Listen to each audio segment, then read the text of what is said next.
Hey everybody, my name is Val, and I used to have a lot of admiring fans who called me a beauty and flood me with compliments. My life would be perfect if it weren't for one thing. I'm a guy. In fact, I don't really care about the guys in general, or my fans in particular. I'm a committed straight guy. I love girls, and recently, I have been actively working with a psychotherapist to restore my psyche. Thanks to my mom, my behavior and appearance are typically feminine, except for one detail. Anyway, I'm kind of a reverse transgender. I want to become a man, but I look like a girl, and in fact, I should be a man.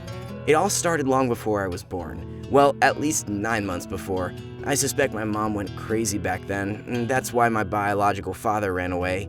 She desperately needed a kid, and strictly a daughter. She simply couldn't agree on a son, and she tried to choose a right partner, calculated something there, making horoscopes and some other crazy stuff.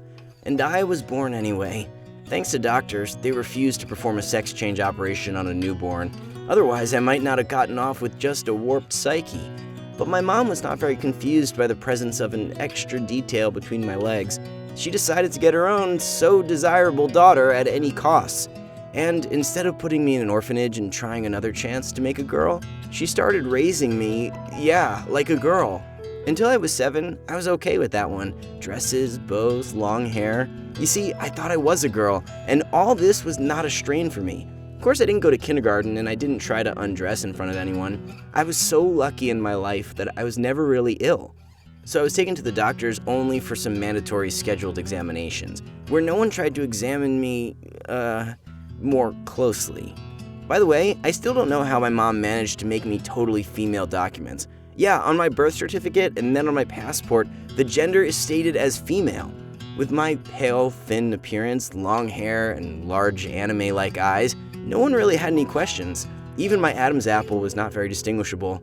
And as for the breast's absence, well, sometimes it happens to women, depending on their physiology. My mom doesn't have big breasts either. And at 12, I realized I was attracted to girls, and I wanted to appear as manly, strong, so that the girls looked at me as a potential mate. You know, all those teenage hugs and hand-holding and cheek-kissing under the stairs. Of course, my mom was the first to know about it when I refused to wear another dress and demanded to buy me normal jeans with a hoodie. My mom yelled at me seriously for the first time and said I was crazy. It was wrong and absolutely terrible. I believed it because I didn't know that nature just takes its course. I thought maybe it was some kind of wrong thing of me, but it turned out I was right. Anyway, except for my sexual orientation, I was a good girl. I was obedient and very pretty. My mom did not take into account the fact that I would grow up, which meant that sooner or later I would try to start a relationship. Any relationship. I mean, I'll have to interact with other people.